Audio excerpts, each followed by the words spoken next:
روخشو نگاه کنیم برای من. چه روخی برای من گرفته. داره زیپای کنار بدنشو باز میکنه و منو میترسونه با این کارش.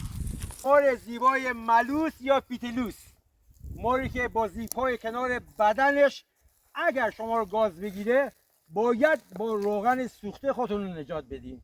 این هم ماه خوشگل هستش که شستمش، آماده رهاسازی برای طبیعت شده. بریم بیا برو خوشگل، بودو سگای من تو میخورن. برو